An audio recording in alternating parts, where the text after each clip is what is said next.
வணக்கம்.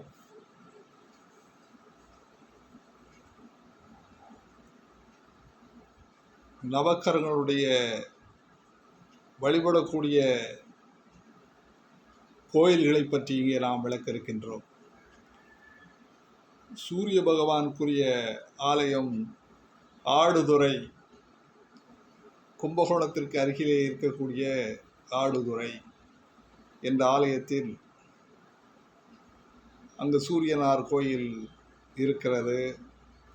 சூரிய திசை நடப்பவர்கள் ஆடுதுறை சென்று வழிபட்டு வந்தால் நற்பலன்களை பெறலாம். சந்திர பகவான் திங்களூர் என்று ஒரு ஊர் இருக்கிறது. திங்களூர் சென்று சந்திர பகவானை வழிபட்டு வந்தால் மிகவும் சிறப்பாக நல்ல பலன்கள் ஏற்படும். செவ்வாய் வைகோயில் என்ற ஒரு ஆலயத்திற்கு சென்று வழிபாடு செய்து வந்தால் நன்மைகளை நாம் பெறலாம். புதன் திசை நடப்பவர்கள் திருப்பதி சென்று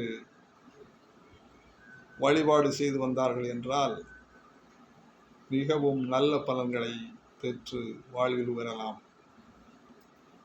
குரு பகவான் ஆலங்குடியானை வழிபாடு செய்து வந்தால் அங்கே சிறந்த ஒரு பலனை பெறலாம். ஆலங்குடியிலே குரு பகவான் தன்னித்திருந்து அருள் பாலித்து கொண்டிருக்கின்றான். சுக்கிர பகவான் அவருடைய ஆலயமாக ஸ்ரீரங்கத்தை குறிப்பிட்டிருக்கின்றார்கள்.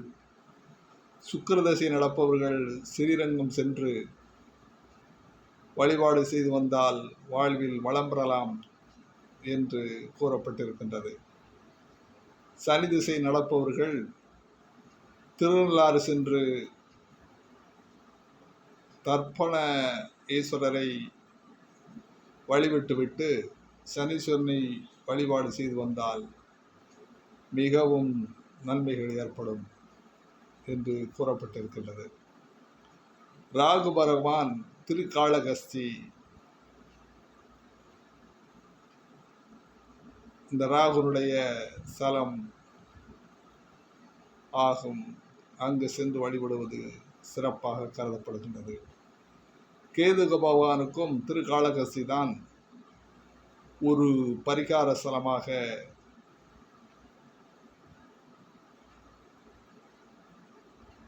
இருந்து வருகிறது.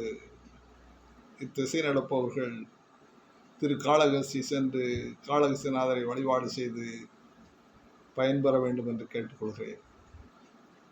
இப்படியாக நவகோள்களுக்கும் நவ கோயில்கள் இருக்கின்றன என்பதை நாம் இந்த காணொலியிலே தெரிவித்துக் கொண்டிருக்கிறோம். இதை கண்டு தெளியுமாறு உங்களை அன்புடன் வேண்டிக் கொள்கிறேன். வாழ்க வளமுடன்.